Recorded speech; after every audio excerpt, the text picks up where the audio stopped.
Hello, one and all, and welcome to round 4 of the LOE F2 Championship. We're here today at Catalunya, ahead of another double-header of races, hopefully to put up some great entertainment for you all tonight. I am QVR Daka. I'm kind of unusually leading for tonight because Mr. Car Mentalist Aidan Carter does have some issues with his throat, so he's allowing me to take the reins on this one. But Aidan, of course, is joining me as per. Say hi, Aidan. Hello, I am here, everyone. Yeah, I'll be doing co-comms today. I'll let Dan take over. He's very good at comms, so he'll be in good hands. But, as you could already hear, my throat is not up to 100%, so probably best for me if you listen to someone whose voice is fully functioning today.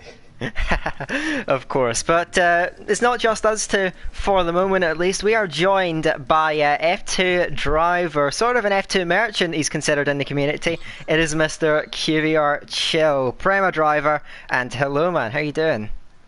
I'm good. Hello. Excellent. So just going to start off with a couple of questions. First off is just a very basic one. What are your goals for the remainder of the season? You're currently sitting 6th in the championship. Do you think that you're capable of achieving more than that? Because you have a bit of a reputation of being quite handy in these cars. So do you hope for more later on in the season? Yeah, I think the goal right from the start has always been to try and challenge as much as I can. I had a pretty decent start in Bahrain, but since then it's just been kind of shaky, having a few unfortunate scenarios last week and then a couple of bottles the week before, so I'm hoping to get back on the right track tonight. Yes, so and another thing I wanted to ask you, it's about how's your relationship with your teammate Toxic MML, of course a championship contender in his own right. We've seen that you and him have actually had quite a few encounters of being close on track this season. What's the game in those sort of situations? Is there any team orders, or are you guys just free to race whenever you come across each other on track? I think most of the time, whenever he's coming up to me, it's usually because he's a pit stop ahead of me, so most of the time I won't fight him. But if we are near on track, it's just fair game. But we know when we shouldn't really be fighting on the track, etc. So. Aidan, do you have anything to add to this? Yeah, absolutely. I was just obviously coming into round 4 of the season. Obviously, like you said just a couple of minutes ago, obviously last time out in the Netherlands it was a bit shaky. You had decent pace around the track, but obviously the races didn't quite come together for you. How have you tackled kind of this week for Spain? Spain's obviously a bit completely different track, really. It's kind of one of the more unique tracks we've done so far. How have you kind of prepared for this one? Well, I can say I'm not going to do the ultimate strategy again, because that didn't work. Yeah, it's just the same, I guess, really, in terms of just push as hard as I can right from the start and just see where it gets me. Yeah, absolutely. Excellent. And one other thing to add, of course, you and Toxic in the Prema cars, and of course your sort of rivals, as it seems so far this season for the constructors, are those Trident guys of Verstappen and Campbell. You, of course, know both of those guys very, very well. Just a 6-point gap in the constructors between you. Also, the Arden guys, led by the likes of Larkin. And also Philippe, they're also up there as well. How much does the Constructors' Championship mean to you, as well as the drivers there? Are you really focused on that and trying to win it? Yes, we're not in trouble.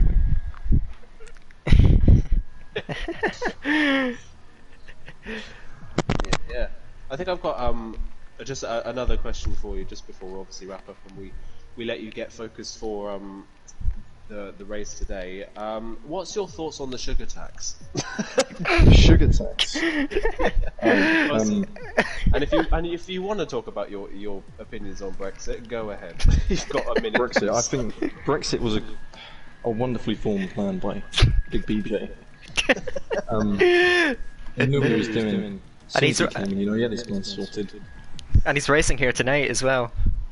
He is, yeah. He is, yes. Hopefully I'm not BJ'd again, let's just say that. Well, I think it's a good time to end it there. Thank you very much, Chill. Best of luck for tonight, but I'm gonna let you go and yeah, have a good time out there. Thank you. Good luck to you guys too. Thank you. All the best. And yes, that was QVR Chill. Bit of a laugh there. Great question on the sugar tax.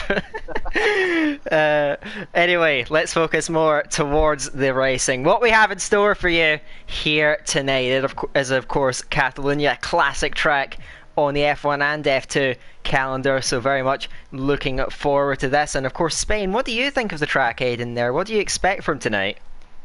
I think that people that know me pretty well will know that this is probably one of my favourite tracks on this game, to drive at least. I think it is a brilliant track, it has a great flow to it.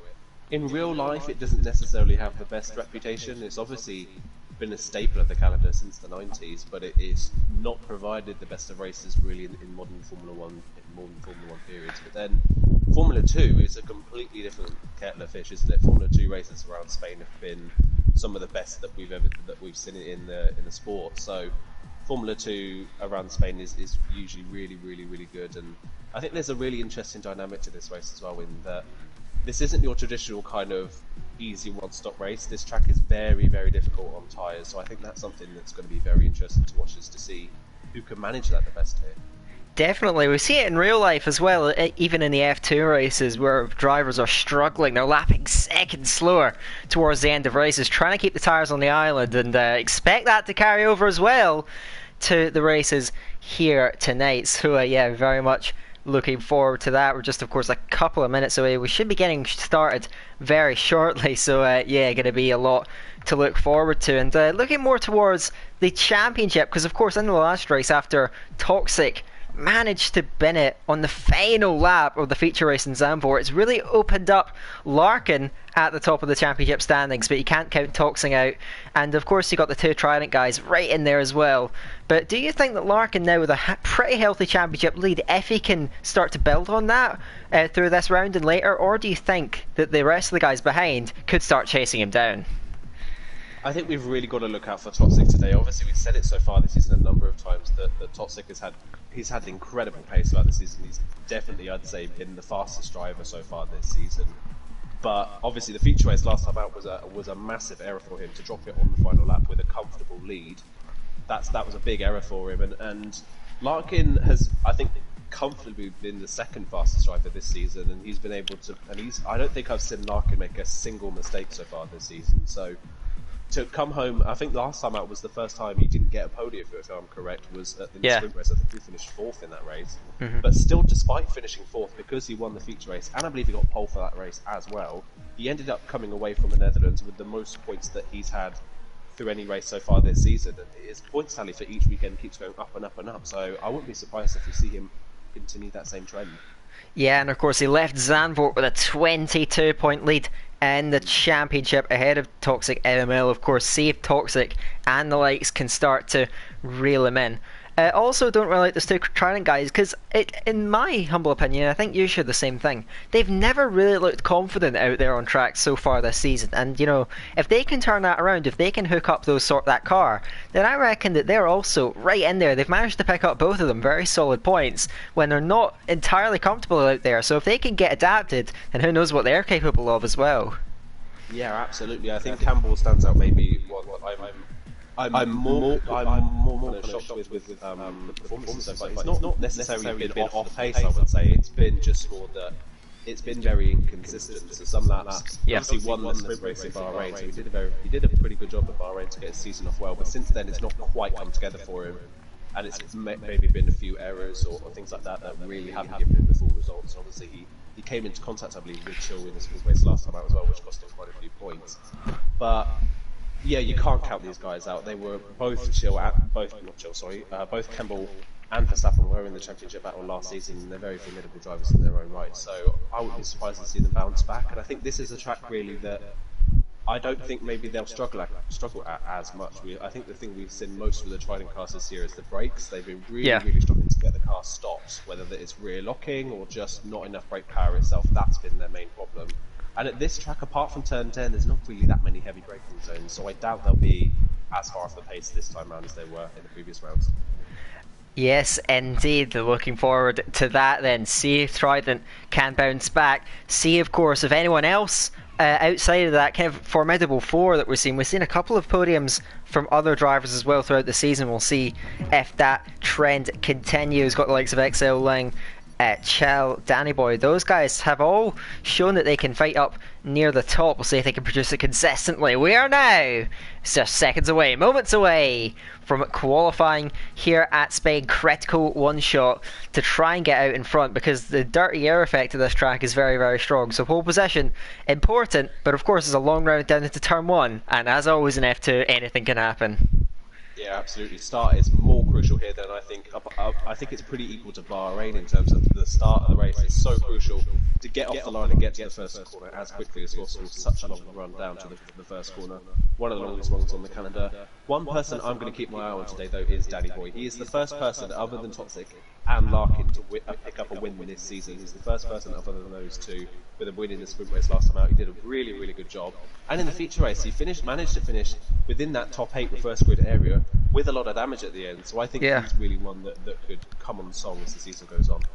He's also a driver that's at the times not quite been there just to attend the races, but now of course he is here for the full time, and we'll see if he can pull something together. A lot to look forward to, and we're going to actually go on board with Danny Boy on the first flying lap there over the line to kick off at Spain. It's a very long run down towards turn 1, of course, on a very overcast day. Onto the brakes, into the first corner on the track there. Clip and just hook the car on the curb on the inside there. Don't run too much as you're going to unsettle the car. Now in the turn 3, slight entry left, and then absolutely floor it towards the outside of the track, powering down now into the first sector, and Danny Boy is running up in that top 4 sort of area, so it's looking pretty good so far. Now he manages to drive out turn 4, then onto the brakes into one of the main braking points on the circuit, into turn 5. Open up that throttle, don't be too greedy, of course, then through the little kink of 6 there, and then the hard braking zone, turn 7 and 8 there. Got to watch the traction on the way out there as well. It can get a bit slippery, and then to the fantastic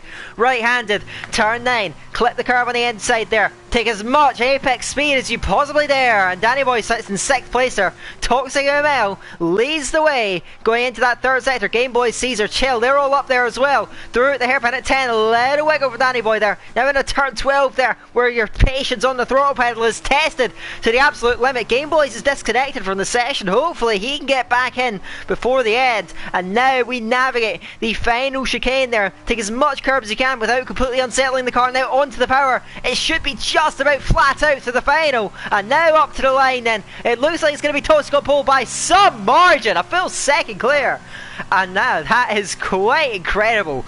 That is Toxic MML by 1 full second, a 27.0, remarkable time. And well, championship contender, he's come roaring back to form, trying to cut down that lead to Larkin. That is an incredible pole position time, and that sets quite a marker ahead of this feature race. Absolutely, I was on board actually with Toxic throughout his lap. That lap was absolutely nigh on perfect. There was not a mistake at any point in that lap from Toxic, and a full second clear of the rest of the field. It says obviously Game Boys is at the front of the field, but that is an issue with his disconnect, so it is technically Toxic that is on pole position. But yeah, that is an incredible drive from him.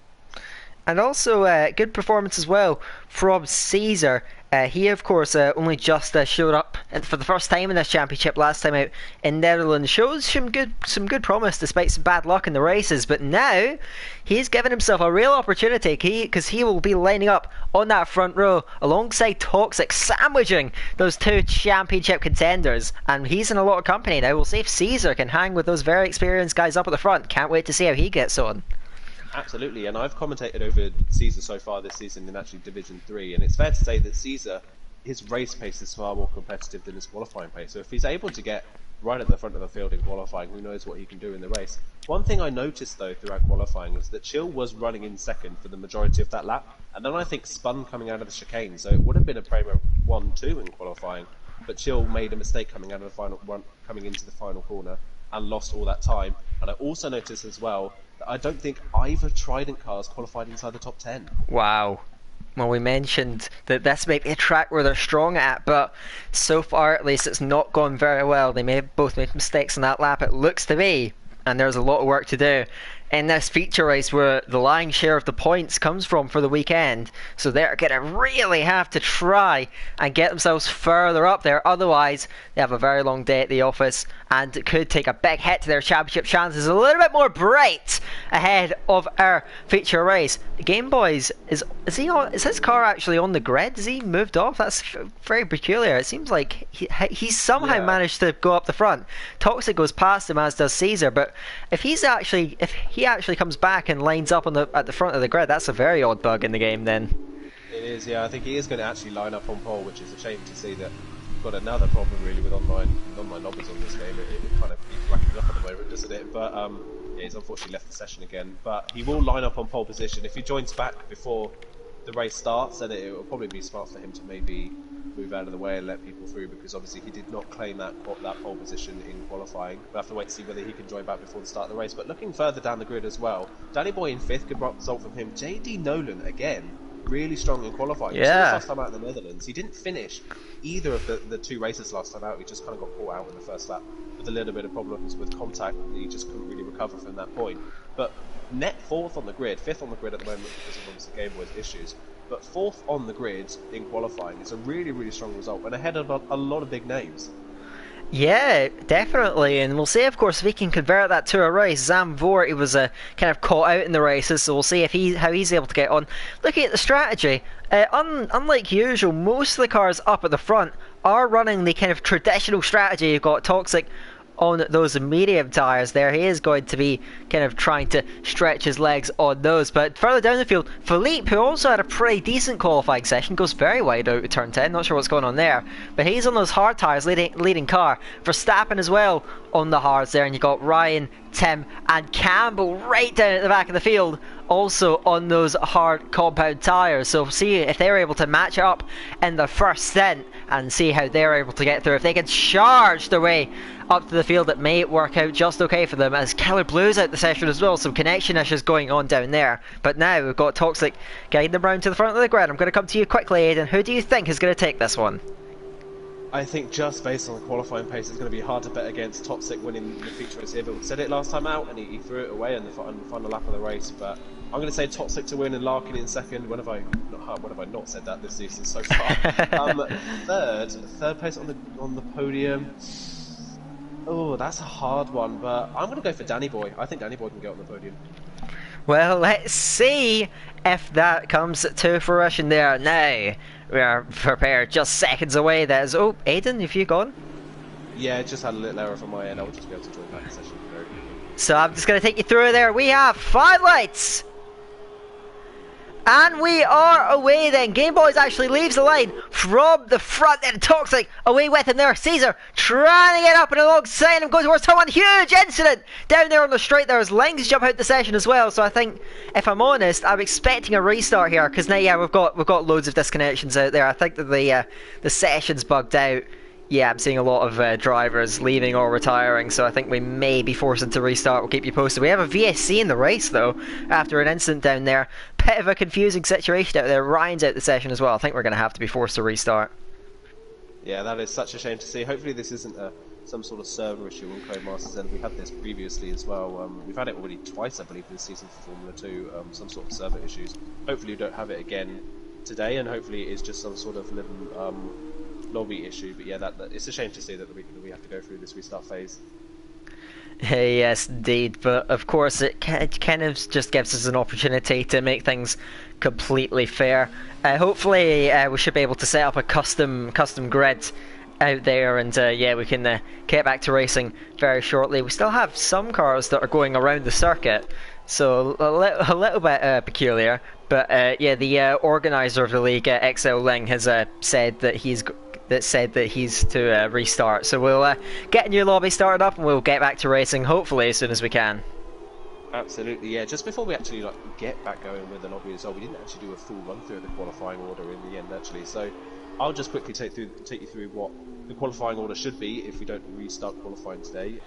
This is what the qualifying order was at the end of the session. So Toxic was on pole ahead of Caesar and Larkin, JD Nolan 4th, Danny Boy 5th. Dirt Alex was in 6th place. That's his best qualifying of the season, I think, so far for the Uni Virtuosi. Ahead of Philippe in 7th, Killer Blue 8th, Verstappen 9th, and XL Brian rounded off the top 10. Tim was 11th, ahead of Chill 12th. Ibo was 13th, so I think that's his best qualifying of the season as well. Ahead of Jordan JT, Total Peas, Alt Maverick, XLing and Campbell rounded off the back of the grid. And one thing I noticed there is that there's a lot of people that have had good results so far this season that qualified at the back of the field. So Ling, Campbell, Maverick, and Pease, all the final four on the grid, and they've all had really, really good pace so far this season. Yes, of course, but of course, when you got to factor in that it is a one-shot qualifying, it can be very unpredictable in that regard. So the qualifying grid can be a bit mixed up from the norm, which makes the races so much more exciting. Of course, you can have drivers fighting their way through the field after a bad qualifying, and drivers that maybe performed better than expectation, they're going to be looking over their shoulder trying to hold off the guys behind. So yeah, it's really, really exciting always to see how everything shapes up, how the drivers all handle their situations out there on the track. But yeah, you got to mention though, because there's just so much overtaking in the F2 cars, really, is that even if you have a bad qualifying, it's not necessarily over for you. You can still make a lot of inroads through the race and get a really solid finish at the end of the day. Yeah, absolutely. That is one thing to look out for, is trying to get that solid finish in. You want to, obviously, that's the thing with Formula 2 as well, is you want to be as consistent as possible. That's one thing that we've seen so far this season. It's the ones that are consistently at the front of the field and not making errors are the ones that are at the front of the championship, especially Larkin. I mean, I think honestly I might just start a Larkin fan club at this point, because I've talked so much praise about him. I've talked so much praise about him so far this season, but I think it's fair to say that he's been easily the most consistent driver, and to be at the front of the field at every race, no matter what happens, whether he has a mistake or is involved in some sort of incident or doesn't have the best of qualifying, he's always able to make up for it. And that's where some people aren't able to. So it's the people that are able to make the best of every situation to get to the front of the field, and that's why some people that necessarily have the pace haven't been able to do so. And I think that I don't want to obviously I don't want to lay into him too much, but I think Chill's kind of a good representation of that, in that he's got really, really good speed, but he hasn't necessarily made the best of every situation so far this season. So I think that's where people really, really need to focus on, is their consistency. Yeah, it's such an important factor in these F2 cars, to try and get the most out of every race weekend. As you mentioned, again, we're talking about that in the context of the championship battle. And we just saw Toxic. He was 1 second quicker than anyone else in the field, still not leading the championship. So, it's that issue of consistency that's plagued him so far this season. Now, does Toxic have the capabilities to put together a great season and dominate this championship? Absolutely, I think he does. We've seen how clinical he was all the way through last season, and of course last time out in the sprint race at Zandvoort, which was an absolutely stunning drive from the back of the field to second. We know what he is capable of, but you have those races like, of course, the feature race at Zandvoort, where ultimately it's just slipped away from him. And if he can cut out those races, then his potential is pretty much unmatched. And but it's all down to that, though.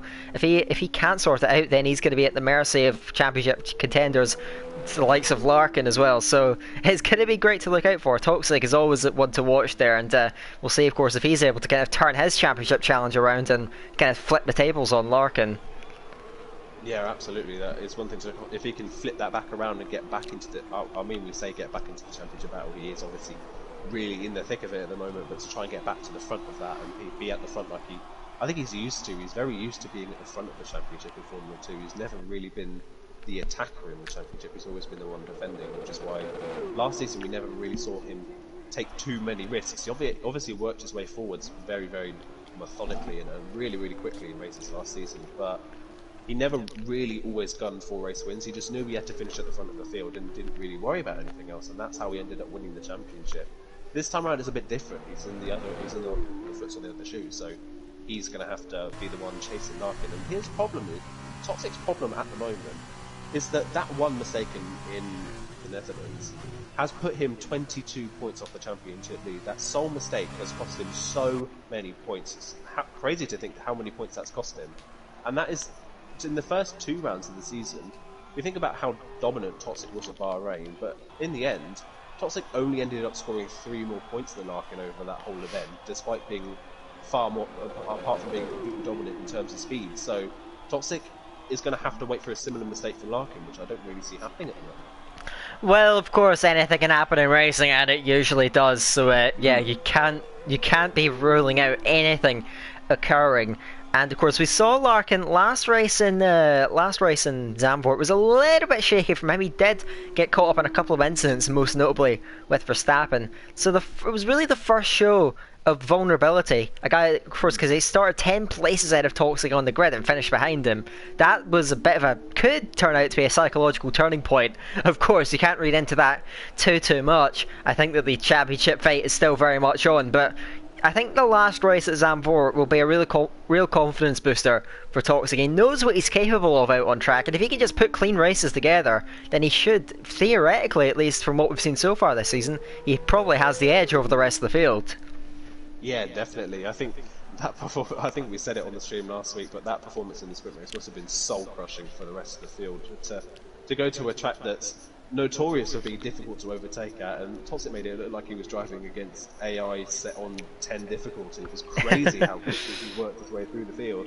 Because especially as well, he didn't really make up that many places at the start of the race. He made a few places on lap 1 just through people's incidents and things like that, but most of his overtakes just came on pure speed and pure skill throughout the race.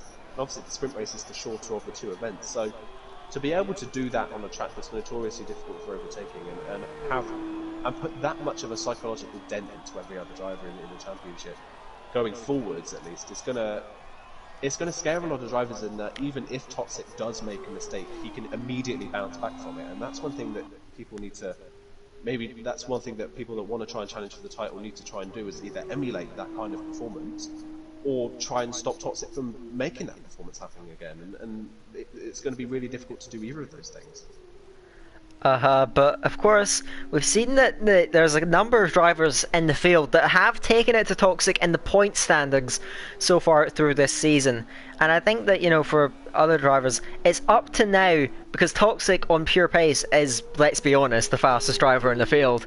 You have to be consistent, you have to be on it through every race, and so far, Larkin has been the equal to that. He's made pretty much got every single point out of his capability, and that's what's carried him to a relatively comfortable championship lead. But you can't rule out Toxic, of course. You can't rule out those Trident guys as well, because they fought for the championship last season as well. It's going to be a nail biter, and hopefully we get back and get the lobby back going. I've still not been invited to it. I think it is up, but not entirely sure. But hopefully we get back to that soon enough and get back to that racing that you all love.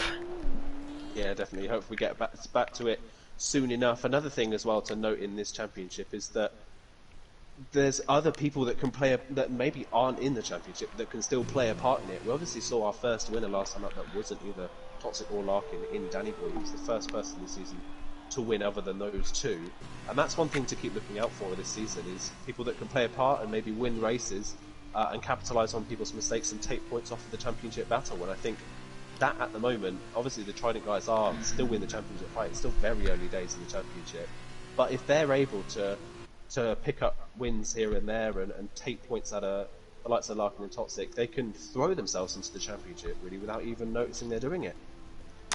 Absolutely, and yep, very much seeing how the races tonight unfold as well. Going to be one to look out for. Of course, we're hopefully we actually get to it, because I think it was what was supposed to be the first round of the season at Australia. We had, of course, lobby issues that ultimately persisted, and we weren't able to go racing on that particular night.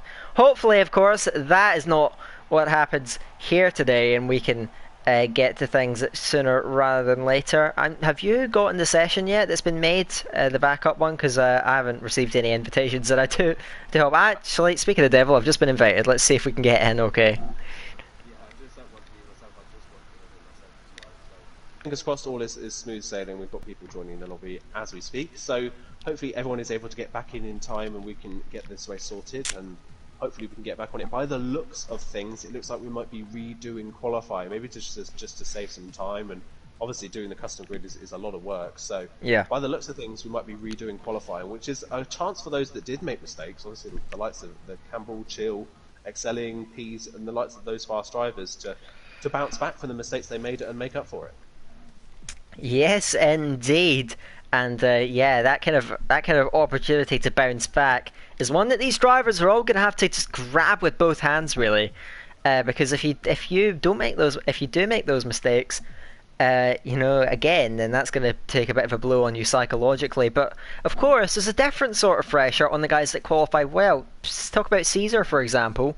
He's not necessarily in the championship fight right now. Absolutely fantastic qualifying, and if he doesn't hook that up again here today in the backup session, then ultimately he's going to be gutted to be starting a little bit lower down, because otherwise, without those lobby issues, he's in the front row and he's fighting Toxic all the way, and he's got a great chance of coming in with a large sum of points today, and now he's going to have to do all that work again.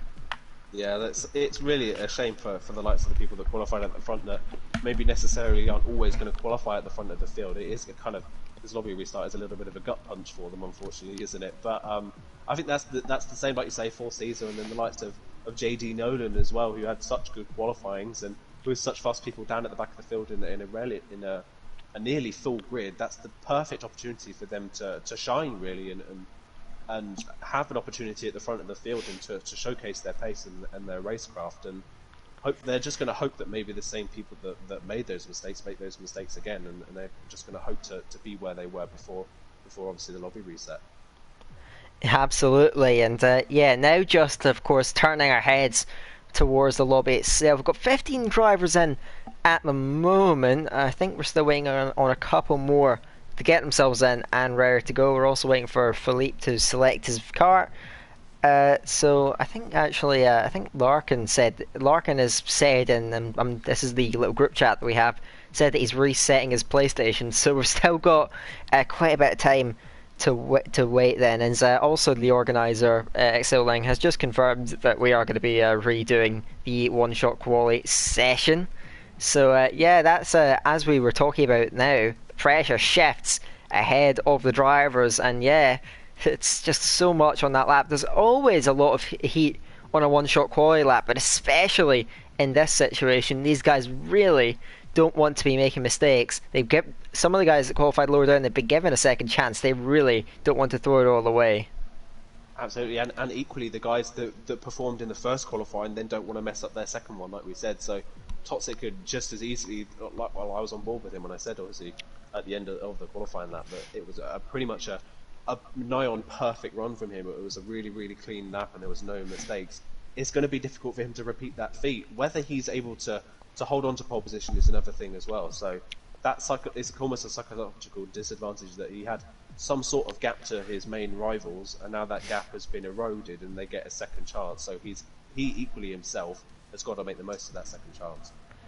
Yeah, of course, but Toxic, we know that when he's absolutely on it, he's one tough driver to beat. We'll see if he's able to replicate that here today. The Trident guys, I think, will be the ones that are breathing a massive sigh of relief, because, of course, Campbell had a disastrous qualifying. Verstappen was not particularly high up either, and now they have that opportunity to go again. They have both had relatively mistake-prone starts to the seasons, and they really need to start switching it around. They've been given a lifeline, and really, they need to start taking their chances. Otherwise, their championship chances could slip away from them. So a big moment for both of those Trident guys just to try and get themselves back up the front and take the fight to the likes of Toxic and Larkin.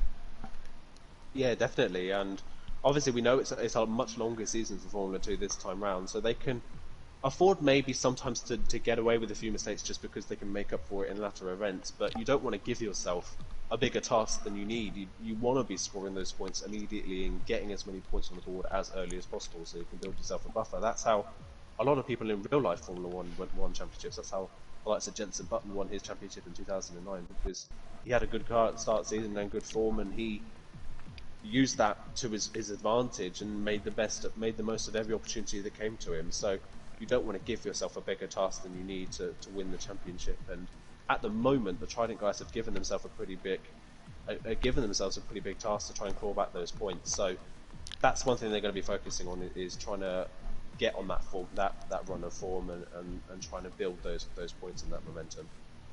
Yes, definitely, and but of course, even with the start to the season that they've had, they are still, in fact, if I'm not mistaken, they are leading the Manufacturers' Championship, which is actually quite remarkable to think about. They're leading by a very small margin, of course, over Prema, and also you've got Arden right in the mix as well. But yeah, they're still right up there, and they're still both you know, within sort of 40 points of Verstappen, of course, within 24 points of Larkin's championship lead. So they're not exactly out of it either. Campbell's had a slightly weaker start to the season, but really, Verstappen very much still not out of it. And if he can, you know, cut out, we've seen him have a lot of half spins of such so far this season. He cuts those out. He's right in that mix and taking the fight to Toxic and Larkin. He already is in that championship fight. He can go from strength to strength later on. Then he cannot be counted out. Yeah, definitely not. And to consider him only 2 points behind Toxic, despite the start to the season that he's had, is crazy. Because I think Verstappen's finished on the podium maybe a couple times so far this season, but yeah, there's been a lot of little errors here and there, whether it's just big lockups or half spins, like you say, or I think even in the feature race in Bahrain, he ran the entire race with front wing damage. And for him to have so many unlucky moments so far this season and still only be 2 points behind Toxic is just testament to him being able to get the most out of situations as well. Like you say, Campbell's maybe not had the luckiest of starts to the season or the best of starts compared to his teammate, but still it's similar to Larkin in that while he's not been able to get the maximum speed out of the car and the best results, he's still made the most of a lot of situations he's found himself in. So if he can tune out those errors and keep it clean, then who knows where he could be. He could be right at the front of the field alongside Larkin and Toxic. Yeah, definitely. And of course, we saw that when he got an opportunity to win a race in Bahrain, that sprint race, he took it with both hands and he dominated that race.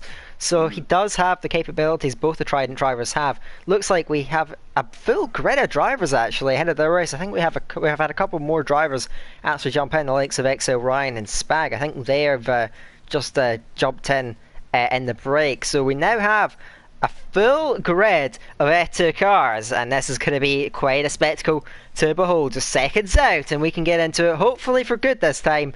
Spanish round of the F2 series. Let's get into it. Yeah, fingers crossed that it all runs smoothly from now, but another new challenger into the ring in Spag, so that's going to be interesting because we know he's fast as well, so he could be another one to throw a spanner into the works. Yeah, I'm looking forward to seeing how he shapes up. I don't actually think he's on the championship standings, so he's just a new addition. And yeah, we'll see if he's able to kind of make us a bit of a splash in the series, because you know, we know that some very quick drivers that don't race in this series, and now we're seeing a couple of them get their chances back. I think the weather conditions are pretty much identical to the last session, so that's good to see. And now we can get forward, hopefully a good run this time. Quad shot quali session about to get underway. Fingers crossed that everything runs smoothly. Yeah, and looks like you say, it looks like we're running the same sort of weather conditions that we had last time out, so it's almost on exactly the same. It's like nothing happened, isn't it? But yeah, we'll have to wait and see whether Toxic can keep pole position, and here we go, we're on board with Danny Boy once again. Yes, so over the line, of course, we know, of course, how this layout runs. We'll see how the drivers are able to navigate it. Turn one, then on to those brakes. Run that through their high downforce, high speed corner there. Really got to try and use as much of the track as you can. At the moment, it's those two Prema cars. They are leading away there. Campbell as well, right up there. Better start to the session for him. Onto the brakes yet again. We are in to the second sector now. Through turn 4, we're still tracking Danny Boy, who runs a little bit wide, now gets back on it. On to those brakes yet again. They feel very close. The positions all swapping up and down, but another constant seems to be Toxic MML's stunning progress up the front. Total P's having a brilliant run so far up in that front row as well, but it's still so close. The session's still holding together at the moment there as we navigate turn 9, now heading towards the final sector of the lap. On to the brakes again. Turn 10, big hairpin there. Slow it all down, pick it all back up on the exit. Kink of turn 11, that's easy flat, laying out the session, so he's going to start yet again for the back of the field. He's not taking that opportunity to move himself up. We are once again round the final few corners here at Catalunya, and at the moment those two Premas might be heading for a 1-2. We'll see how they're able to come through. Catapulting off the final corner of the lap there, and it is Toxic yet again on pole, almost the exact same time as last time. Not as big of a margin, because Chell has backed him up, and those two Premas just slipped from the lead in the Constructors' Championship. They have come back to form, and a lot of the guys, Total P's of course, had a brilliant session, but a lot of the other guys that didn't qualify well, they've repeated their fortunes as well this time out. I'll leave it to you, Aiden, to run us through the qualifying order. Yet again, Toxic on pole. That's going to be a huge sigh of relief for the championship contender. Absolutely, yeah. Once again, another dominant qualifying performance. 6/10 of a second clear of his Prema teammate. P's in third, Larkin, our championship leader, in fourth. Solid qualifying with him. Game Boy's in fifth, Danny Boy in sixth, so he's kept his form up from the first session. Ryan ahead of Philippe Verstappen in ninth again, ahead of Jordan in 10th, Tim 11th, Maverick, Spag, Alex down in 14th, Ibo 15th, JD, Nolan, Killer Blue, Caesar, Campbell and Ling. Wow. 5 drivers that just qualified from the session, and again for the second qualifying session in a row, Campbell on the back row of the grid. Yeah, and that is quite puzzling. You know, he was given that opportunity, and now he's let it slip, and this is bad for him. He is on the fringes at the moment on the championship fight. He is currently, if I can do maths, 46 points off the title lead, and he really can't afford to lose any more points, otherwise he's going to slip out of contention completely. This is such an important series of races for Campbell. If he can't pull it all together, then he could find himself out of it. Of course, he took the championship last season all the way down to the penultimate race of the season, I believe, but now it's not looking so hot for him, and now in this new game, new cars, he is up against it there, and Campbell, he is going to have to charge down. He's going to need sort of the recovery drives that we've seen from Toxic so far this season. Campbell has a lot of pressure on his shoulders here. He really does, and we know that he's talented and he's got the pace to work himself forward, but he's going to need a bit of luck in this race. Starting 19th on the grid, a full grid of drivers. I think this is the worst opportunity really to have a poor qualifying, is because Spain is still relatively difficult to overtake. It's obviously easier than Zandvoort, but there's only really 2 overtaking spots on this track. And he's at the back of the grid, and a lot of people alongside him at the back of the grid are very, very fast paced. So Ling right at the back in 20th. Don't count him out as well. He's 5th in the championship standing, so he's only 1 point behind Campbell, despite not quite having the pace this season compared to the front runners. He's still managed to score really good points, as he seems to always do, no matter what kind of racing he does. But he's at the back of the field as well, so 4th and 5th in the championship, 19th and 20th on the grid. Caesar, from what would have been second on the grid in the previous session, 18th. What a turnaround! That is such a shame for Caesar, who could have been on for a podium in the previous session. Now at the back of the field, having to make up, and the same for JD Nolan, who was going to be 4th on the grid, is now 16th. Wow, we knew the complexion of this second session, and it has changed up the grid. Total P's was starting he was one of the last cars on the grid, I think, for the last race. He now is on the second row ahead of the championship leader, so he's put in a stellar performance. We saw at Zandvoort his incredible comeback drive through the field. He now has an opportunity a little bit further up, and if his race pace translates yet again, don't count him out as well for challenging potentially those 2 Prema cars at the front. Total P is a brilliant quali session. Can he pull it all together in the race? He looks like a man transformed on this game, doesn't he? On F1 2019, he had good raw pace, but he really, really struggled to get a feeling for the cars. And then this time round, in both Formula 1 and Formula 2, he's so much more competitive. It's really, really good to see. And one thing I noticed in both qualifying sessions, Pius did invalidate his qualifying session in the final sector last time round, but Pius is very, very strong in the early part of the middle sector. That's where he gains most of his time compared to everyone else. So look out for him maybe to try and maybe make some early moves on lap 1 around maybe turn 4 or 5. That could be his strong suit. Yes, indeed, and we'll see if he's able to come through. Good observation from you, Aidan. We'll keep an eye on that one throughout the conclusion to the race. Not the conclusion, the beginning to the race, I should say. I don't know why I got that mixed up. Anyway, we're going to look ahead now to the lights now coming on. We have 3, 4, 5 lights. And we are away for the free choice. It was a great reaction off the line from Chell in the great second phase. He is absolutely shot off into the lead, and he's jumped ahead of his teammate there. Into the lead goes Chill. Toxic made a huge incident down there at the back there. I think it was Verstappen, Jordan. They're both in the wall there as Total Peace side by side with Toxic. We have a full safety car though after a massive crash down towards turn 1. Tim is out the race. We had Verstappen round. We had Jordan round. Absolute chaos down there. But up at the front we had Chill going to the lead. What on earth happened further down though? That was Jordan JT coming into contact with Tim, I believe, and in all of that, Verstappen was caught up in it. Verstappen starting on the hard tyres, doing the alternate strategy, he got caught up in the incident as well, and he's missing pretty much all of his front wings, so third in the championship, looking to try and make his way forwards, caught up in someone else's accident, and is now down at the back of the field with Jordan. They're both going to have to change their front wings. Looking at other people at the start as well, JD Nolan's had an incredible start. He's up to 11th already in this one. One thing I noticed, championship leader Larkin did not react to the lights going out. He was really slow to react to the lights going out. His actual start wasn't that bad, but he didn't really, just obviously his start was just half a second behind everyone else's. So he just kind of got swamped by people behind. I think Philippe decided not to battle his teammate coming through turn 1 and just kind of let him go. So Larkin didn't lose too much time. But it's Danny Boy that's capitalised the most at the front of the field. He's up to 4th. Yeah, 2 places up the field at the start. They're very impressive for Danny Boy. He has the current race leaders firmly in his sights. We'll see if he's able to jump ahead of Total Peas and maybe challenge those 2 race leaders who, of course, swapped off the start. Chill, superb launch off the line, shot off into the race lead. Now he is going to be the one up ahead, and Toxic actually comes alongside him on the straight. They're almost giving him the hurry up. Now we mentioned that if they're not, of course, we saw in that interview before the race, Chill said that if he and Toxic are with each other on track, he's got Lang, Verstappen, Jordan, they're all into the pits at the end of the first lap. But of course, Chill said to us that when it's just equal terms out on track, no extra pit stops, they are racing and there is no team orders. So don't expect Chill to step aside here. Don't expect Toxic to leave him alone up the front there. Those Prema drivers are going to be going at it, and it's really now up to both of them to try and keep it clean, try and stay up the front, because they could really go at it there. Expect the fight for the race lead to really heat up once the safety car goes in.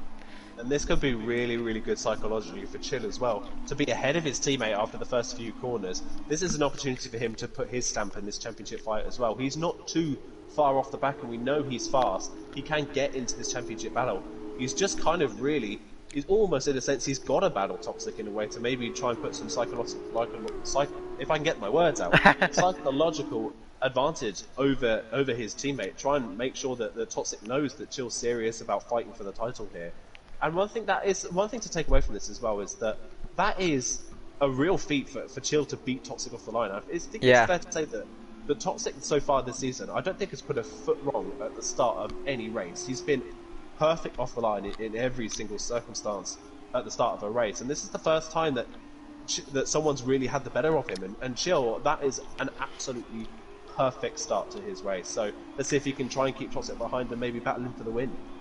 Yes, but we do have a long race ahead of us, 19 laps here at Catalonia, and an awful long time for those drivers to switch around. Also a lot of time for them to come together. We don't wish for that, of course, but it would certainly throw a spanner in the works in terms of this race. Looking to some of the winners and losers of the start, you mentioned JD Nolan had a brilliant start, as did Caesar, so those guys with a more disappointing qualifying compared to the first session, and they're both right up there. We've got contact down there. I think Campbell went into the back of Caesar. They all backed up hugely, and there was front wing damage, I think, for Campbell. I'm not sure what was going on down there. It was very peculiar. They all sort of slowed down. Campbell caught out by that. He will not be a happy man inside that cockpit, and I have no clue why they'll just stop there. Maybe the more observant people in the comments can explain why, but yeah, that was a very odd incident there. And yet another blow for Campbell. He is missing an end plate, went past the pit lane as well then, and currently this season just going from bad to worse for him at the moment.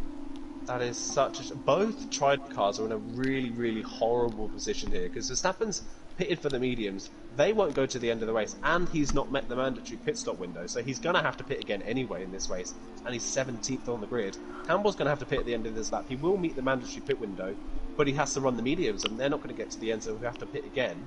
so he'll have to hope for another safety car. And it looks like the safety car might be coming in at the end of this lap as well. So this is literally the worst. This is the worst thing that could happen for Campbell's race now. And he's going to be right at the back of the field, and with a time penalty as well for hitting the back of Caesar's car. I think if anything could go wrong, it has gone wrong in this race so far. We're only 3 laps in. Wow, wow, wow. That is simply remarkable. There may be a word then with the stewards with that, because cars suddenly backing off on the main straight is a little bit odd and unusual to really transpire.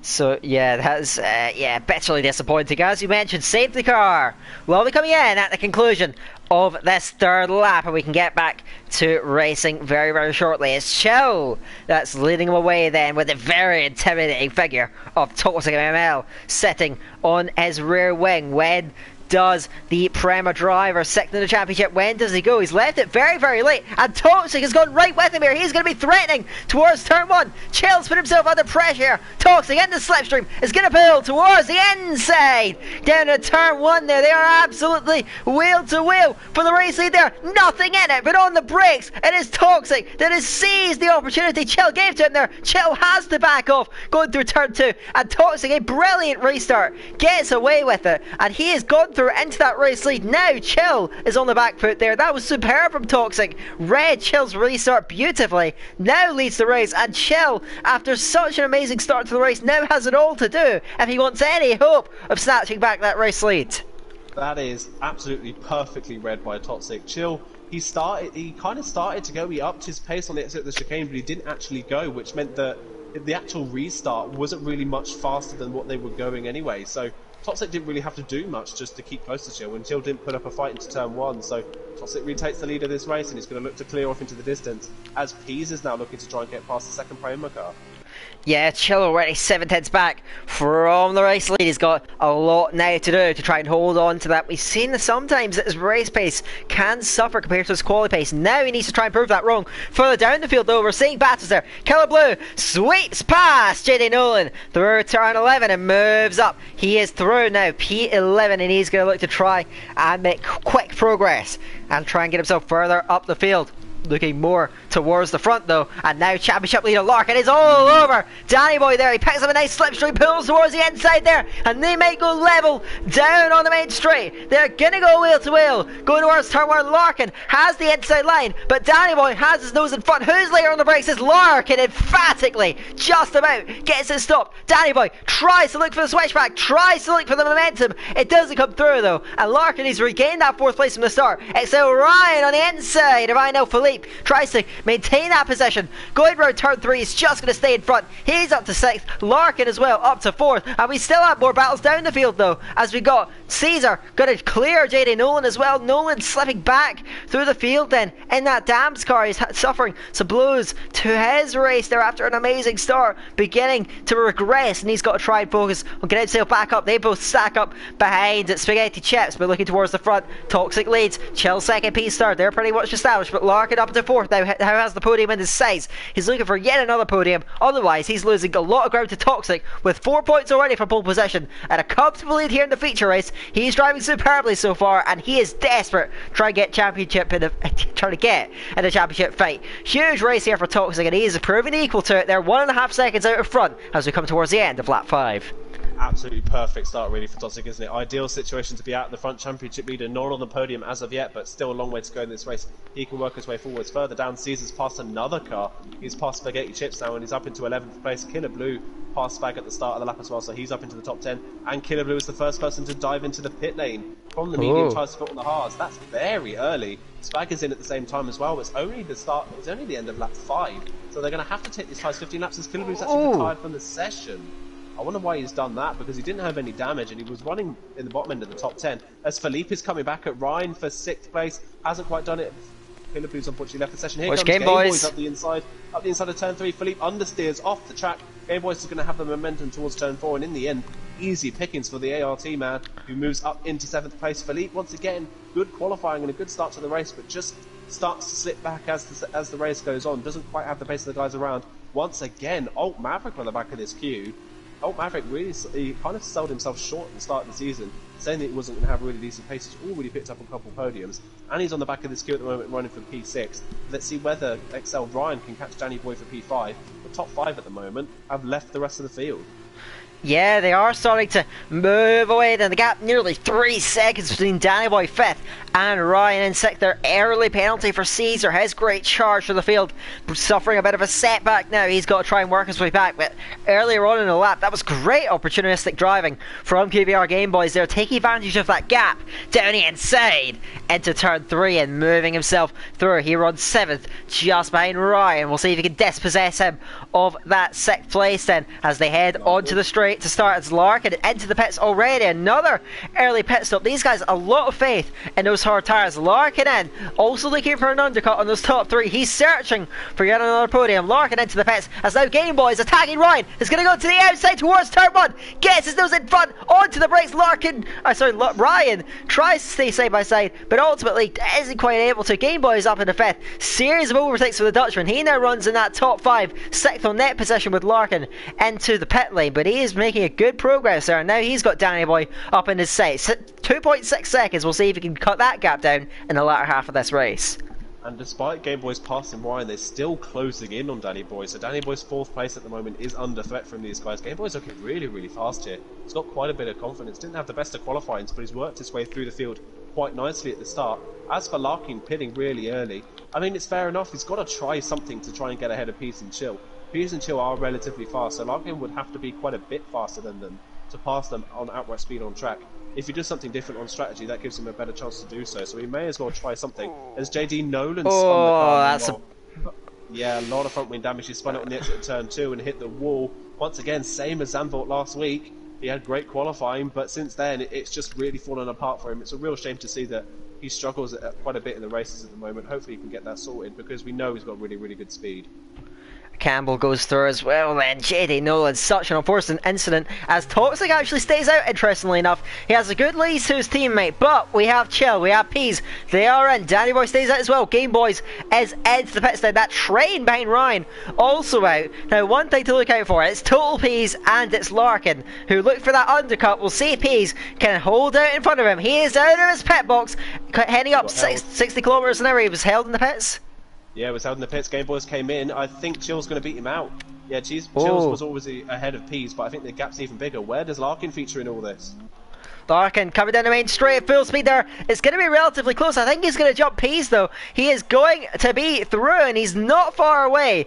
Actually, sorry, I got confused with our Game Boys actually. My mistake. Through he goes and he's actually not really gained anything from that undercut. So maybe the hard tyre is taking a little while to get switched on, and Larkin currently down in 13th place. Total Peas maintaining that gap in front, and now he does have fresher tyres than the Arno. So Peas takes a big step towards looking for that podium place, and he's still running in front of the championship leader then. Now a lap fresher tyres. Can he fend them off though? Larkin trying to get up to his rear wing, looking for any way past. Yeah, it's Toxic picks up a time penalty. His first one of the race. That's one thing to look out for. It is easy to pick up time penalties here as Maverick and Felipe are side by side through turn 11 and 12. A little bit of contact. Felipe runs wide. It looks like Felipe's tyres are pretty much dead at this point. Maverick cruises past up at the fourth on the road. Oh, what an opportunistic move from Caesar, and Toxic speeds in the pit lane. Wow, so another penalty for Toxic. 8 seconds worth of penalties. Is Chill going to be close enough to take the win on penalties, or can Toxic make up for his own mistake and try and work his way through? Ryan's the only one to stay out on those medium tyres still. He's continuing on. He takes the net race lead here as Maverick also speeds in the pit lane. But that throws a new dynamic into this race. Toxic with two mistakes there and 2 pretty big penalties, meaning that the advantage now goes to his teammate. Yes, but we know Toxic's pace. He is going to have to try and pull everything together if he wants that gap. 8 seconds is what he has to make up there. Larkin. Out of the pits, Larkin. And Larkin going towards the inside. Wow. And he is through. Yeah, he is through. Up into 8th position. Now has Chill in his sights. Larkin. And now, look at the gap though. Between the your two net race leaders. 5.6 seconds already. Toxic has shown such immense pace through the opening to this race that he's not far away from pulling this one off. Chell's going to have to really work. He's got to try and lose within 3 seconds and fend off Larkin and Pease, both sitting within his DRS, who are sitting eagerly in behind. But Larkin now coming towards the 4. He has Chell right there in front of him, but Toxic, despite the mistakes he's made on this last lap, he still has a great chance there. With sheer raw pace, he can pull it out there. He's got about 2.3 seconds to make up. Toxic now has got to be a man on a mission. He's got work to do, but he can still push and he can take home this race win if he can really pull it all together. Absolutely, yeah, he's just got to make sure he doesn't make another mistake. If he has another time penalty on, that's more pressure on him. And you know that the more pressure he puts on, the more likely is it he's going to make a mistake. So you have to wait and see whether he can pull that gap out. Larkin, I think maybe caught wind. It looks like he's caught wind of toxic penalties. Ooh. Because since then he's been absolutely flying. As Verstappen sped in the pit lane as well. He's in for the second time in this race, so he's going to drop well down the field. Yeah, I think Larkin caught wind maybe of Toxic's penalties, and since then it's been absolutely flying. Up to net third place at the moment. Just a word on Pease though. It is such a shame that Pease only really started this championship last time out, because he could be such a real threat for the championship had he been here been here properly for the first 2 rounds of the season. It's a shame he's not been, but running in 4th at the moment, what a drive from him in the Campos.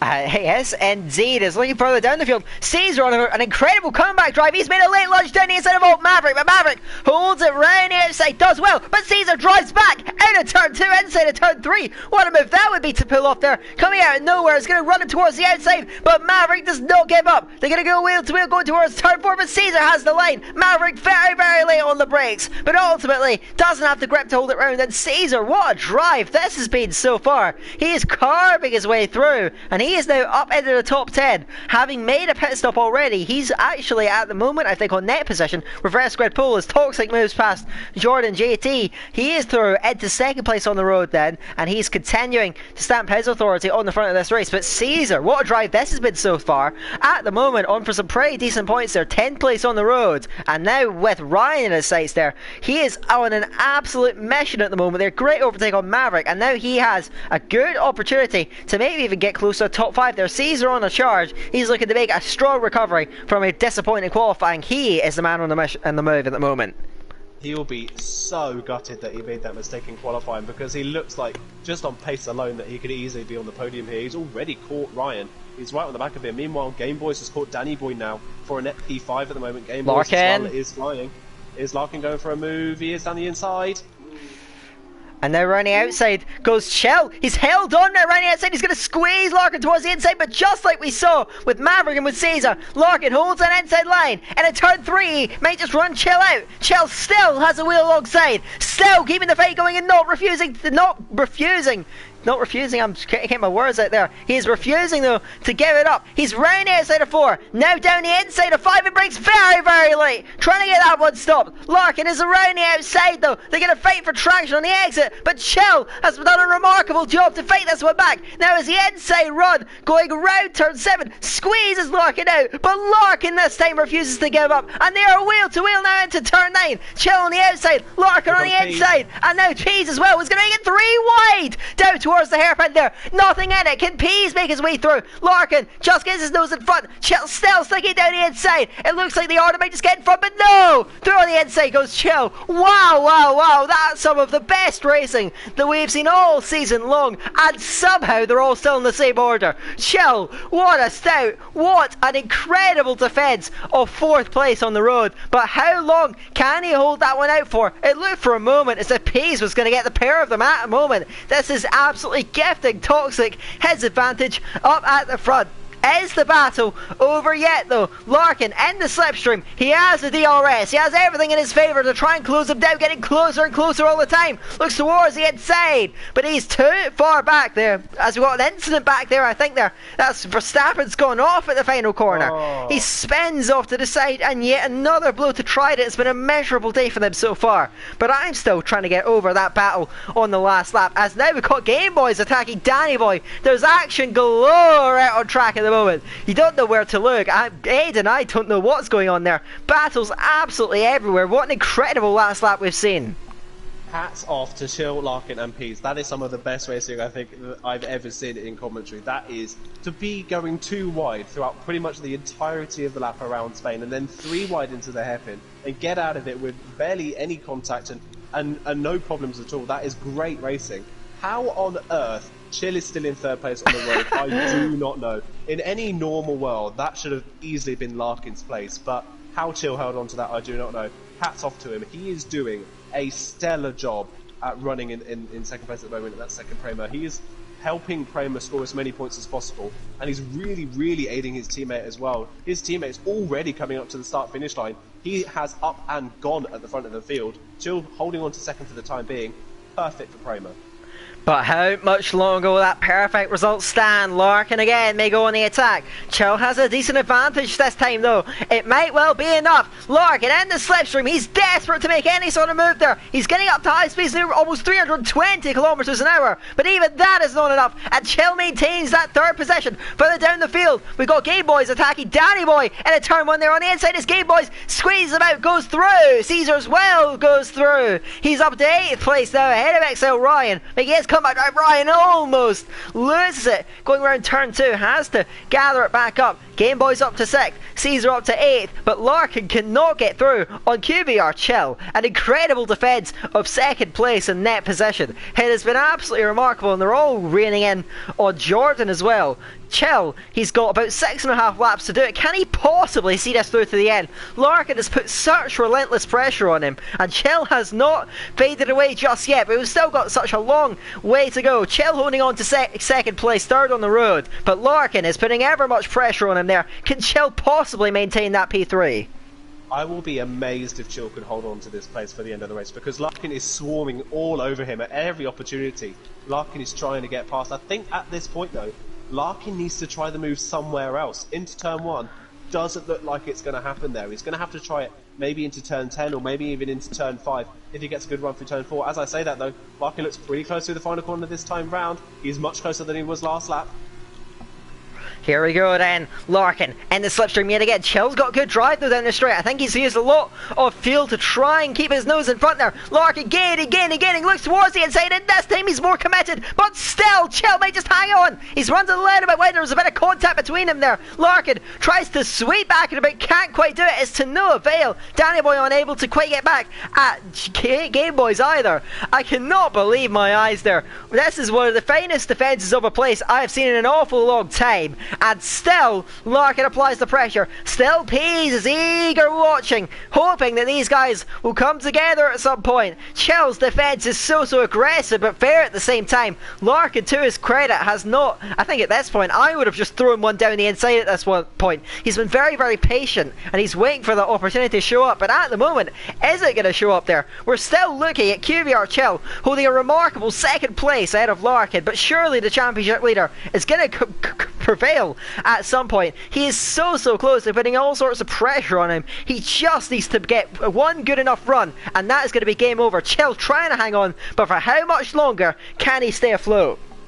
I think Larkin's got his championship head on at the moment. He doesn't want to take an unnecessary risk and go for a crazy move that's not going to work. Toxic picks up another time penalty. Wow. That's 11 seconds. Chill is exactly 11 seconds behind. So if Larkin can pass Chill, and Larkin has enough pace to close back in on Toxic, Larkin could steal the race win here. At the moment, it doesn't look like that's the case. Toxic is clearing off into the distance, but Larkin the cleaner of the two. Larkin getting closer down to turn 1 once again, but I don't think he's going to be close enough. He closes slightly on the braking zone, but once again, doesn't go for the look down the inside. Chill holds on to 2nd place for the time being. But Larkin, like I said, I think he's just running with his championship head on. He doesn't want to do anything unnecessary that will cost him points, because Peeps is ready to pounce if anything happens to Larkin or Chill. So if Larkin loses a place by trying something stupid, that isn't what he needs to do in his championship. So he's just waiting for an easy opportunity to make the move stick on Chill. Yes, indeed. Chill just needs to make sure that he gets good drive. He's fast enough in that critical chicane that Larkin isn't able to get a good enough run down the straight. As you mentioned earlier, you know, he does have to try and force something else. But again, he's got that championship head on. He does not want to take any unnecessary risks. There's no point in going absolutely all out for a couple extra points if he's going to be losing a heap of points and completely throwing away his championship lead. It's going to be cut by a fair amount at the moment as it stands in this race, but he would rather that than completely lose it altogether. But we'll see, of course, if he's able to find that opportunity. All it takes is one mistake from Chill, but he's not shown the weakness so far. Over the line, Toxic claiming the fastest lap yet again ahead of Campbell, who's on 2-lap-old medium tyres, in theory a lot quicker, as Chill wasn't the best driver off the last corner this time. Larkin is trying to get up to him there. He's gaining rapidly. Is he going to get alongside, going towards turn 1 there? He's closer this time round. He's on the inside again. Can he get through this time? He's late on the brakes, but so is Chill. Chill holds it around the outside, inside of turn 2. Can Larkin stay with it? He's still got his nose alongside, still hanging on in there. They're going to go wheel to wheel. Chill understeering wide this time, and Larkin gets his nose ahead. Is it over yet though? Again, Chill, does he have to give up this time? He's round the outside of turn 4. Larkin's more committed though. He's going to have his nose ahead going towards turn 5, but Chill does not yield. Now he has the inside line in a turn 5 there. Is he going to run him out of road? Larkin tries to fight for traction. He's got ahead this time. Larkin sweeps through, and finally the position is taken. What a defence from Chill. But eventually the relentless, the unrelenting pressure of Larkin_4S has came through, and he has taken that second place. And can Pease follow through? Pease is on the rear wing of QBR Chill towards the hairpin lane, launched down the inside, looks for the podium there. Pease trying to get through on Chill. His defence finally cracks, and Total Pease is up in a 3rd place there. What a sensational drive. You have to feel for Chill after such a remarkable defensive 2nd place, but eventually it's came through, and both Larkin and Pease going through in 1 lap. That is heartbreaking for QBR Chill. That is such a shame for Chill that he wasn't able to hold on. We've only got 3 laps to go in this race. Pease is actually close enough to retake 2nd place from Larkin here. It looks like he might be close enough. Chill picks up a time penalty as well to boot. Just a bad lap for him on that one round. Larkin's going all the way to the right-hand side to defend the line, but Pease is incredibly fast in the straight line. He's going to the outside. Can Pease take 2nd place away from Larkin? Larkin, as soon as he passes Chill, is under pressure from losing 2nd once again, and Pease is wow! through. That is incredible! Total Pease, 2 possessions in 1 lap, and Larkin will be furious. He's fighting back already though towards turn 4, gets stuck in that slipstream, but Pease, such clinical overtaking on 2 occasions, now holds that 2nd place. But can he hold out now? We have less than 3 laps to go. Larkin is now right all over him, getting almost running into the back of him, going through the braking zone. This has been one of the best battles that we're going to see all season, I'm pretty sure, and it is far from over. Still Total Pease 2nd. Now with Larkin, he got past Chill thinking he was safe. Now Total Pease has ruined that goal of trying to move away, trying to lock down that P2, but ultimately has fallen short, and Total Pease in a 2nd place with an incredible move at turn 1. Now he's the man on the defensive. Can he fend off Larkin this time? The train's literally, in a lap, the train has swapped position. That is crazy to think. I thought when Larkin was going for that move, I thought we were watching a replay. It was almost exactly the same. But Larkin had great traction. He's going to be so annoyed. He thought he had the move stuck on Chill and was into 2nd. And Pease came from nowhere. And Pease did exactly what Larkin needed to do. Pease cruised up to the back of Chill and made the move stick immediately. He went for a dive and he made it stick.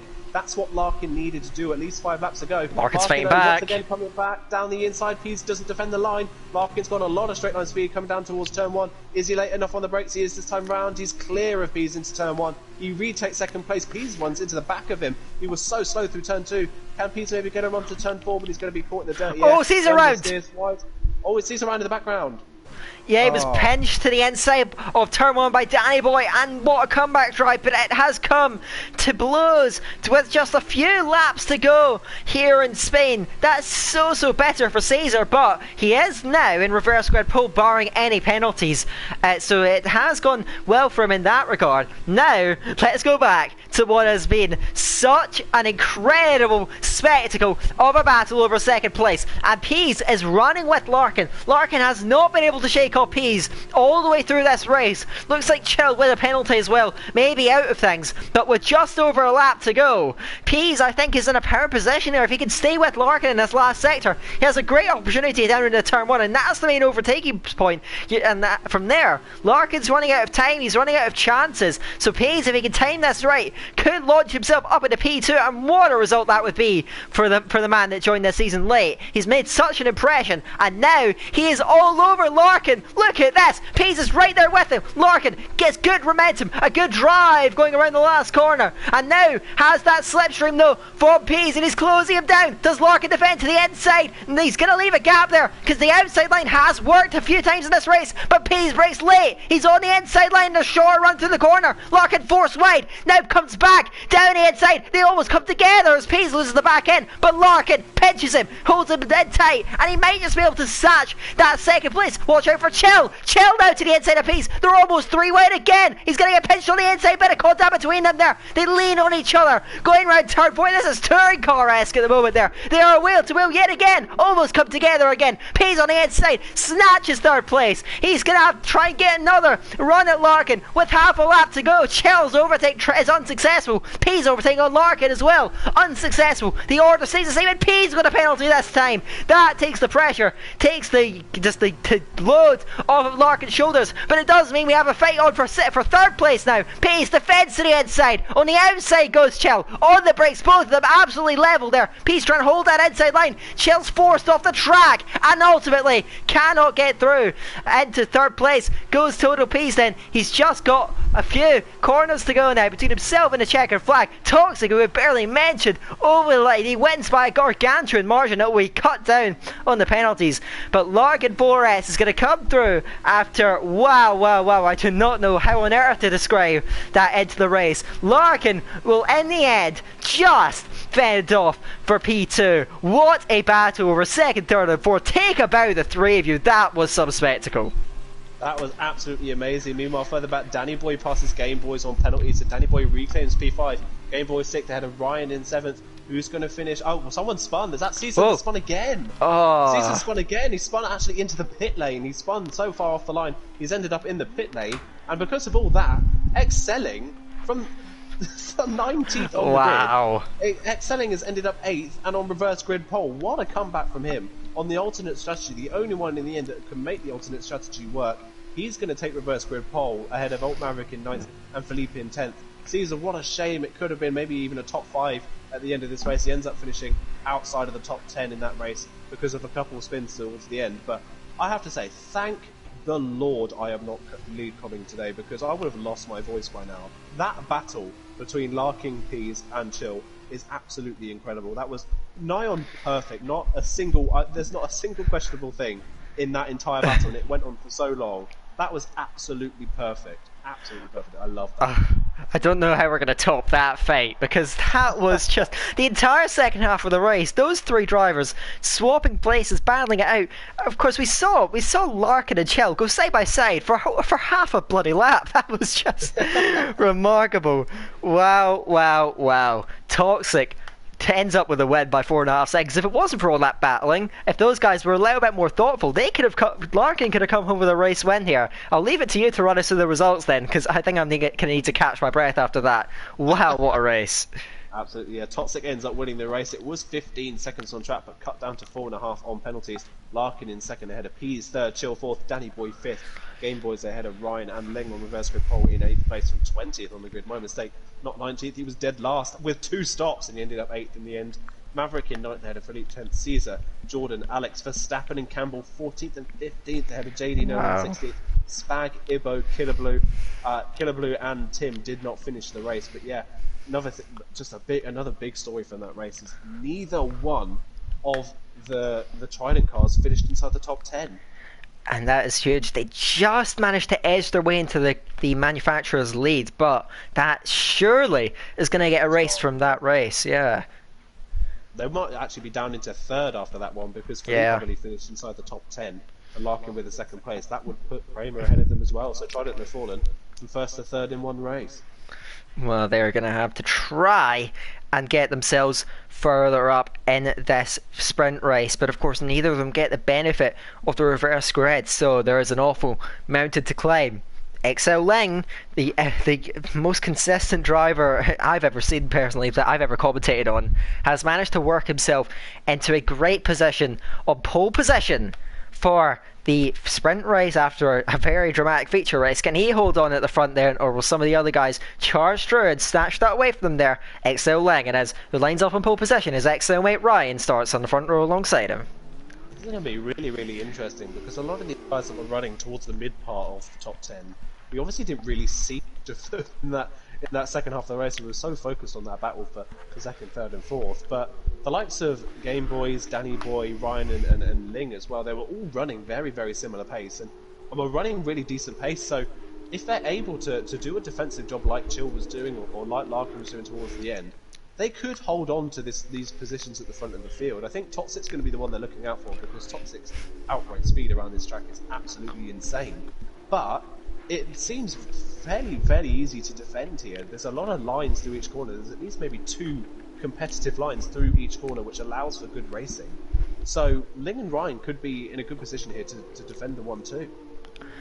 Yes, indeed, and they're gonna maybe if they're in a party together, they might coordinate that defense as well, which is going to be a real help for those guys as well. But of course, you got Game Boys and Danny Boy drivers that we saw that were in the wars last time out. They're very feisty drivers. They are going to be on the attack as well. That dynamic trio, if you like, of Chill, Peas and Larkin, and of course you have Toxic, who's going to be absolutely charging as well. Watch out for the Trident guys. So many drivers to look out for ahead of this sprint race. I'm thoroughly looking forward to that. I'm sure you are as well, Aiden. Who do you think is going to come out on top this time here in the sprint race? My word, I cannot predict a winner in this one. I'll tell you what, the winner will be the one that breaks away from the queue of cars first. That will be the winner of this race. But who that is, I haven't got the foggiest of ideas. I'm gonna say that Ling might be able to hold on to this one. I think he's got good pace, and I think he might be able to pick up his first win of the season. Second, I would probably say Toxic would end up second in this race. Third, I'm going to go for Peas. I think Peas could get a double podium here today. And that would be a huge sum of points, which would move him thoroughly up that championship order as well. Looking to try and get a decent finish for him in that fight as well. Now, of course, we're just waiting for the last of the drivers to take their slots on that grid. And we can prepare now for what hopefully will be a remarkable sprint race ahead of us. Here we go. It is going to be Tim and Killer that line up on that back row. Not been a good day for them so far. We'll see if they can recover here today. As we're lined up, and here we go then. It's an all-XL front row. Can they convert that? We have 5 lights.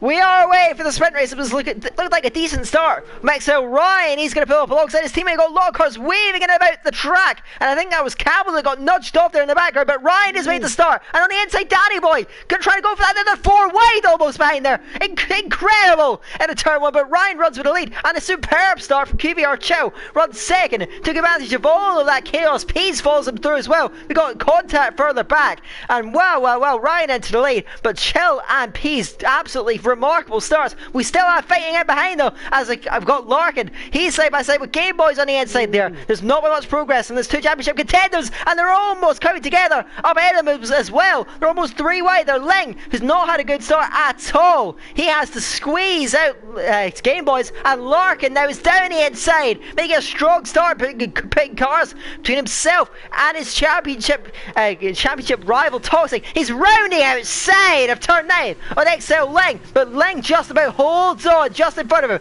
Toxic now up to 7th. Maverick behind looks for 8th there on the outside of Game Boys, who breaks very late onto the back of Toxic, and it's a huge incident. Out wide goes Larkin. Caesars took advantage of all of that. He's up to 7th and further up the field now. You got Chill battling away now with Ryan on the inside of 12, inside of 13. Can he convert into the lead there? He's going to squeeze him out wide. Ryan does not give it up though, and we are side by side around the chicane, but Chill is going to get in front there. What a first lap this has been. Can they try and convert that through to the front? Chill leads. Wow. What a remarkable first lap. Here we are, Chill. Superb start. Can he hold on at the front? How on earth did Chill get through that 4 wide without any damage and ended up at the front of the field? Here comes Ryan though, back down the inside. He's got the run into turn 1. Chill's going to hold the outside line. Is he going to hold the inside line for turn 2? He will. So Ryan can't get back past Chill, and here comes Pease. Oh, there's contact. Whoa! Ryan comes across Pease. Pease was there. There's contact. Ryan's into the wall. Pease loses a number of places. He falls all the way down to 6th. We have a virtual safety car for the incident, but that now means that Chill's out in front. Ryan out of proceedings. He moved across Pease there. Pease was on the outside line. There was not really anywhere Peas could go in that instance, unfortunately, but it is Chill that leads from Danny Boy. Toxic, after nearly spinning at turn 1, Toxic nearly spun at turn 1 off the inside of Larkin. He's now up to 3rd in this race. Oh my, we've got Game Boys picking up a penalty for speeding under VSC there. He's got to watch that delta. But Chill has managed to maintain that racing lead. And of course, so unlucky for Peas, who's dropped back, and for Ryan. There really seemed like a racing instant, really, from my point of view. I think Ryan just was not expecting him to be there. And yeah, that is unfortunately the reality of racing. Sometimes things just don't go right. But Chill, things have gone swimmingly for him so far. He's had a great race night so far. And yeah, he leads the way here in the sprint race ahead of Danny Boy, who we've seen has always been an ever-threatening driver. So he is going to be a man on the charge that as we get back to Green Flag Racer, and Chill's had to back it up a little bit. Danny Boy trying to go with him. We're onto the line now at the end of lap 2. Chill in front. Ling and Larkin are side by side. I can't get a break from the action there. Through goes Ling, and now Total Peas on his recovery drive slips through in a 6th place. But I want to turn your attention, Toxic is 3rd, remarkably, after that first lap. Caesar as well, 4th up 7 places, but an incredible start for him. Now Danny inside goes Toxic though on Danny Boy. Looks at that 2nd place there on a Prema 1-2. Yes! Through goes Toxic. He is 2nd on track now as Larkin tries to fight back at Peas, but Peas slots in front, gets that move done. He's up to 6th. Now he has Ling in his sights then for 5th place there. Wow, I cannot imagine a more dramatic start to a race here. But now it's remarkably the same order for the top 2 that we had through much of the feature race. Chill in front, Toxic chasing it behind, and this time, can Toxic get past his teammate by right now? Chill's going to have yet another task of trying to keep him behind there. What a start it's been for Prema. Can they hold on to that one too? What is it with Toxic and sprint races? All of that carnage in front of him, and somehow he just slipped through it unnoticed and ended up at the front of the field. It's incredible that he's worked his way up into 2nd already. Philippe's retired in the pit lane, unfortunately. His sprint race has not gone to plan. Larkin looked, he was ahead of Toxic early on in the first part of the first lap, and then somehow lost loads and loads of places, and has ended up 5 places behind his championship rival here. So again, advantage Toxic here. So Toxic up into 2nd. Will Chill fight it this time round, I wonder? Will Chill put up more of a fight? Tim's retired on the exit of turn 4, and that's our 2nd virtual safety car of the race.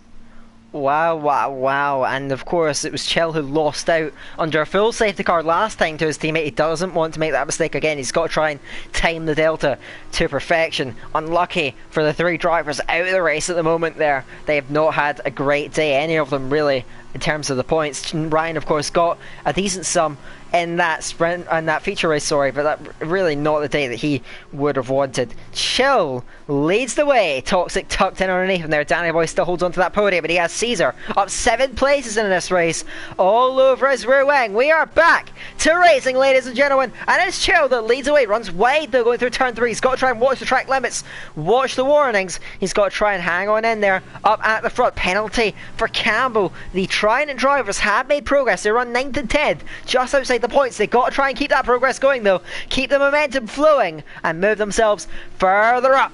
They got room for improvement though. They want to try and stay in that championship fight, as at the moment we got Toxic who's looking to extend that. Larkin a bit further down the field though. He's also got a long way ahead of him. He's got Ling, Peas just to try and get up into that podium fight. He's got work to do, and at the moment Toxic is having a brilliant race weekend. He could be leading the championship after this with the way things are going.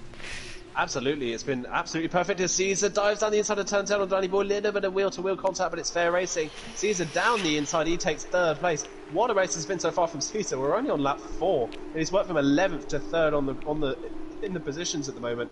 Great stuff from him, up to 3rd place. Let's see if he can hold on to that one and maybe close in on the 2 Prema cars as they start to battle. That means Danny Boy is now going to be coming under a little bit more pressure from Ling, Peas and Larkin behind. Peas looking the faster of that queue of cars. He's only 3 tenths behind Ling. Is he going to be close enough to challenge into someone? But they all have DRS, so Ling has something to defend with. It's Danny Boy that's going to be closest to Caesar. Toxic. Yeah, Toxic is let pass, I think. I think Chill let Toxic through there. It didn't look like he put up any fight at all when Toxic breezed past into turn 1. So Toxic takes the lead of the sprint race from 8th in the grid, and we're only on lap 5. Chill in 2nd. Can he hold 2nd this time round?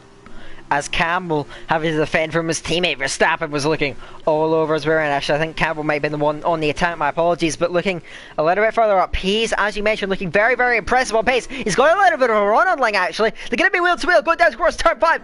Peas Takes the short run. Now on the outside in a 5 there. But Ling is not giving that one up easily there. And watch out for Larkin. Larkin gets up alongside and tries to take that 6th place away. Gets his nose in front of Peas on the inside line. Let a bit of contact, I think, ahead with Ling. And there's 3 cars. He can throw a blanket over him. Look how close this is. They're again almost 3 wide there. Ling just fends him off. Well, the Peas just about able to just look ahead and keep Larkin in his rear view mirror. And now down inside goes Peas, a late lunge on Ling. Gets that one stopped just about. Ling leave him space. Now on traction, Peas is going to get through, and Larkin looks to follow through. Side by side now, through turn 12. Round the outside, Larkin. Can he pull that one off? No. Ling shuts the door. Holds on to that 6th place just out in front. Larkin trying to hone him back in and try and reclaim that. Is Peas going to hold on in front of XL Ling? Does he have anything to fight back with as the pole setter? He does have DRS and Larkin as well, closing him down. But now Ling is going to go to the inside of Total Peas, looks for that 5th place. And now does Larkin get close enough to Peas? Look towards the inside and toward very, very late on the brakes. There's going to be contact between them there. Ling will not be happy with that. Off the track goes Peas, rejoins, and Ling gets through. Larkin, I think that was a braking misjudgment there. Running into the side. Somehow the order has stayed the same after all that, but that could have got very, very nasty. Ling just about holds 5th, but wow, that was crazy. That was absolutely crazy. Very, very lucky that they got away with that with no damage. And again, he's trying to come down the outside of turn 5, trying to get past Ling, but again can't get the move stuck. These guys are losing a lot of time though to the drivers in front. They're 2.5 seconds behind Danny Boy now, who is in a race of his own at the moment in 4th place. Peas is doing though what he's been the one at the moment that I've been impressed with the most, because he cruises up to the back of someone, and when there's even a slight opportunity at an overtake, he goes for it and makes it very, very clean. He's done it into turn 10 a few times in both the feature and the sprint race. He just goes to the inside of turn 10 with the really, really late braking moves and gets the car stopped and makes it work. So, and Ling's really wide on the inside of turn 10. Peas up the inside of 11 but backs out of it, knows that that's not really the best place you want to be to try and overtake. You want to get as close as you can towards the back of Ling for the pit straight. Peas really sideways out at 12. Just holds the car, but he's now going to be under massive pressure from Larkin coming down the pit straight. Here we go yet again then, for the 7th time in the Spanish Grand Prix. We're going to see if Ling's able to try and keep Peas behind there as DRS is active yet again. Does Peas have enough to try and close him down there? That slipstream is strong. He's closing him down all the time. He's looking towards the inside or the outside. It's going to be the outside. Can he sweep round him there? Very late on brakes. As Peas, there's wheel-to-wheel contact between them. Ling holds around the outside of 2, inside of 3, is in front and holds that 5th position there. He's doing everything in his power to defend it. He's done a damn good job of it so far. Now, Larkin, left and right, any opportunity, any gap, any opening, none of it provided by Peas, who shuts him off, going round the exit of turn 4, and he cannot get through. And now Campbell is now honing in on him. He is now joined this train. Yet again, another remarkable battle involving Peas and Larkin, and this time they got another supporting cast to pull it off as well. Ling at the back of the train, Campbell at the Ling at the front of the train, Campbell at the back, pick up yet another penalty. And really, I just need a break here. This has been some of the best racing that we've seen all season there. Absolutely incredible stuff, and it is not over yet. We're half race distance, and still Ling holds that 5th place with Peas absolutely all over him. This has been great stuff. Peas and Larkin, hats off to you two. You have been the stars of the show. You may not have obviously won the feature race and you're not winning the sprint at the moment, but they've been the stars, really, haven't they? Their racing so far has been impeccable. Peas looks closer than he's ever been to the back of Ling this time round. Coming onto the straight, he just needs to keep it nice and clean through the chicane, and he should be all over the back of him. Yeah, he's got a great run so early on the power coming out of the chicane. This looks like an easy move, but he's wide out of the last corner. So much understeer in the dirty air behind the Chiru car, but he's going to have a lot more momentum this time round, and there's not really much Larkin that XLM can do this time round. And here comes Larkin. Larkin's going to take him as well as he down to forward turn 1. Ling's really late on the brakes.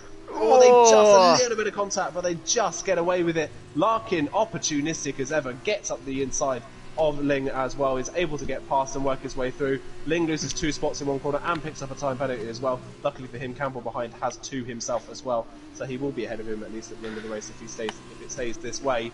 But opportunistic from Larkin to get the move done on Ling as well. But Peas this time round has finally managed to clear him. Can he close in on Danny Boy for 4th place now?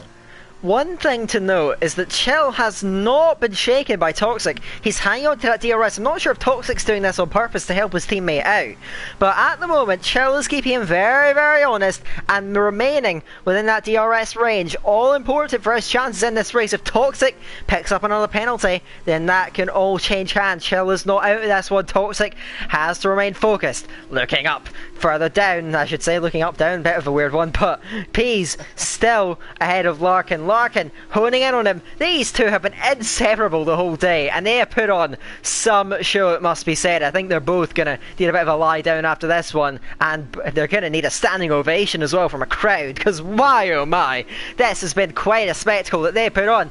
Is it over yet though? Here comes Larkin again. DRS is open as they cruise down the main straight. Does Peas have enough in the tank to stay ahead this time? Larkin closing, goes towards the inside of turn one. Peas breaks late enough on the outside, and they just avoid contact. Peas holds 5th place. Larkin looks to try and get a better drive, a better run on the exit of turn 3. Peas gets decent enough momentum. Larkin tucked in, trying to limit the drag from the air, cutting through, but ultimately can't quite get through. Peas again placing his car absolutely beautifully, and he holds on to that 5th place for now. Can Larkin find any route through? Can both of them catch Danny Boy? These questions will be answered in the last 4.5 laps here at Catalunya. What a race we've been treated to so far. I mean, we obviously had a delay to the start of this race, but that delay was worth it. What a treat this has been so far. This has been, I think, the races of the season so far. This has been crazy, crazy stuff. Larkin looks really close to Peas. Peas understeers through turn 9 and picks up a time penalty. Larkin's got the run, but he goes to the outside of turn 10. Bit of an odd choice there. Can he get the run? Can he get the momentum around the outside of the corner?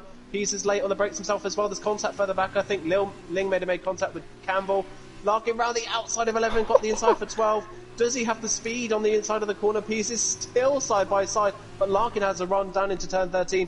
Larkin's going to take the place, but he's compromised his run, and that means Peas is going to have DRS now on the back of Larkin. I think Larkin should have waited. He should have either gone to the inside of turn 10 and made the move stick more easily, and built up more of a gap in the final sector, or wait until the pit straight, because now Peas is only 2.5 tenths back.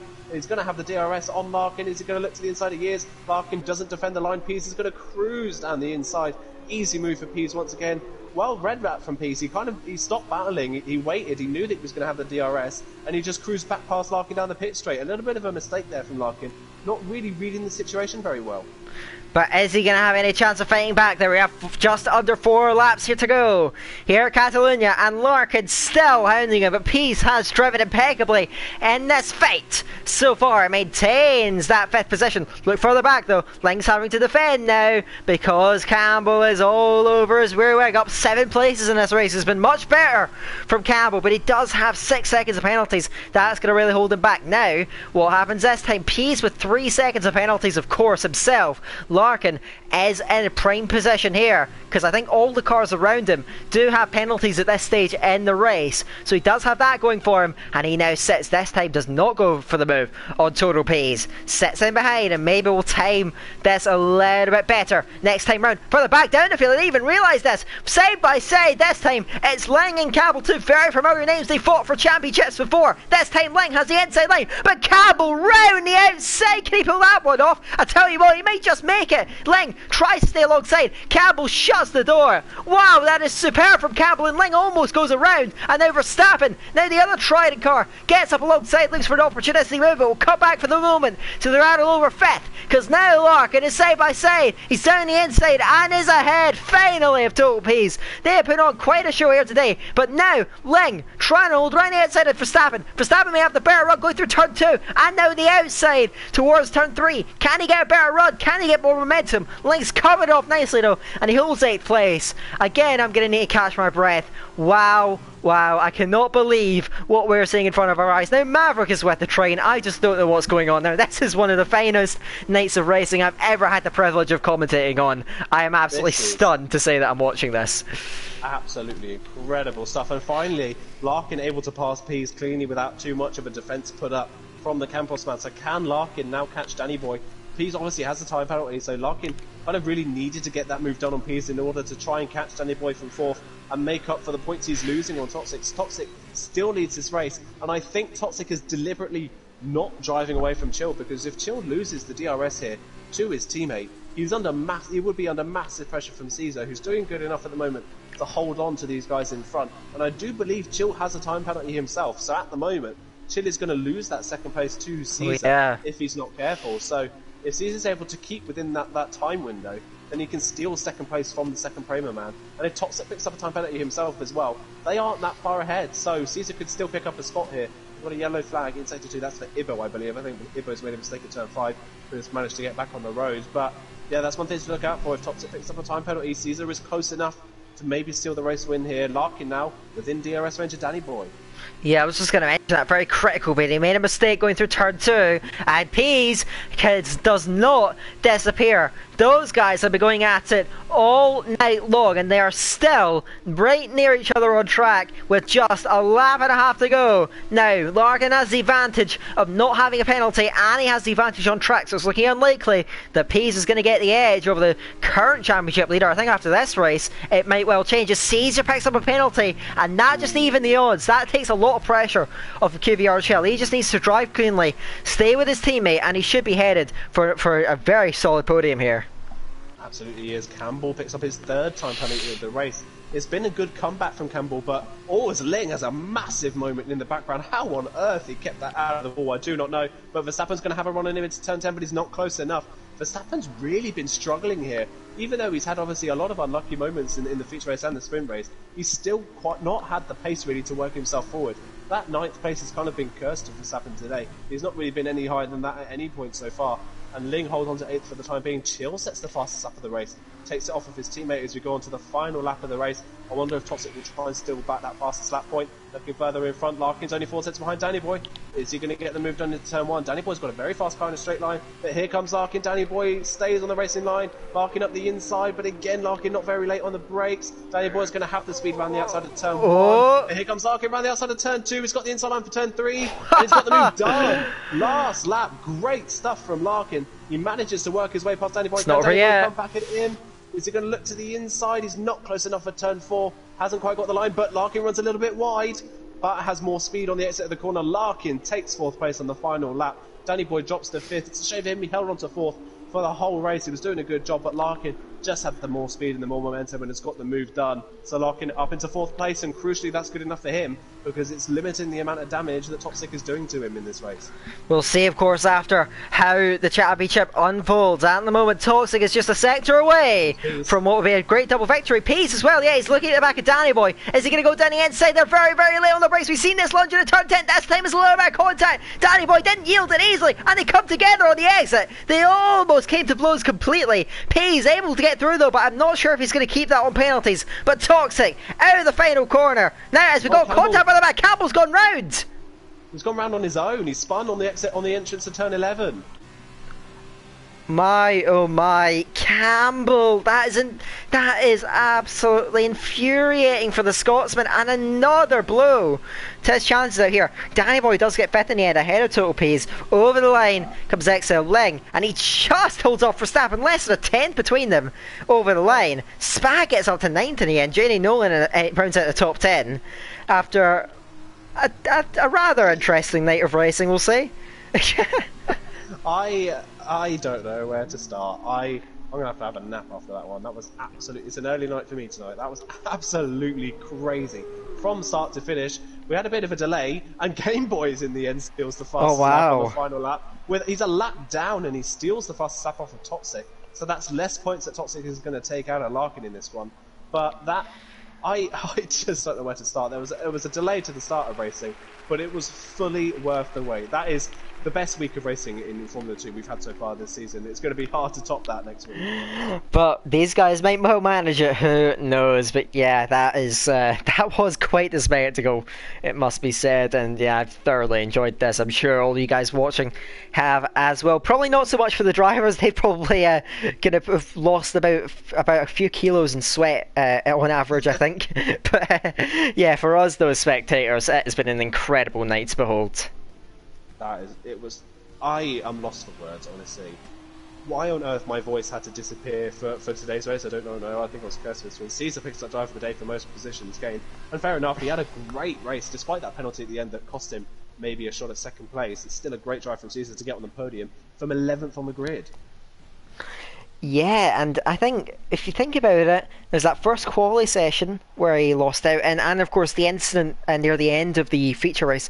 He could have had such a massive haul of points. It's a shame, really, that he didn't end up better for him because he really had a lot of potential here today. But this time, it is Toxic MML, a superb night of racing from him. We've not really talked about it much because he has just been impervious up at the front, showing absolutely no weakness, and well, that is huge for his championship chances.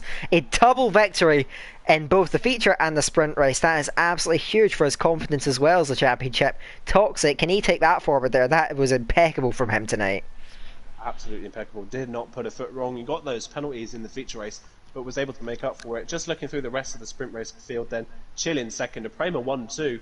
Great stuff from them ahead of Caesar in third. Lark in fourth, Danny Boy fifth ahead of Pease, Ling, Verstappen, Spag and JD Nolan round off the top 10 ahead of Maverick, Alex, Campbell 13th in the end ahead of Jordan, Ibo, Killer Blue, Game Boys, Tim, Freddie and Ryan, who round off the 20 finishers or non-finishers in that race. But just another thing to take from that race, Prema 1-2, they are going to have a commanding lead in the Manufacturers' Championship now. Absolutely, yeah. As I kind of steal your catchphrase there, but but yeah, now they've taken such a huge stride towards that constructors championship. But it can all change, of course. Then, of course, I'm very much looking forward to seeing how the rest of the season unfolds after that night of racing we were treated to. Next round is at Baku, I believe. So we'll see how that shapes up. A straight circuit, of course, almost a danger track out there on the calendar. We'll see how that one all unfolds. I cannot wait. But yeah, I don't think there's really much more to say. Do you have anything left to add? I think just looking forward to Baku. We know how crazy Baku is as a normal race, especially in real life Formula 2. If the racing today was as crazy as it was, if we get a full grid for Baku, I don't know if we're going to have a crazy race or absolute carnage, but either way, I'm really, really excited for next Tuesday. Yeah, of course. Yep. So thank you very much, Aidan, for joining me. I'm sure you'll be back to your normal leading position next time out when we go back to racing in just a week's time. But until then, that is it for tonight. I've been Zaka. He's been in Carter, and until next time, we'll see you later.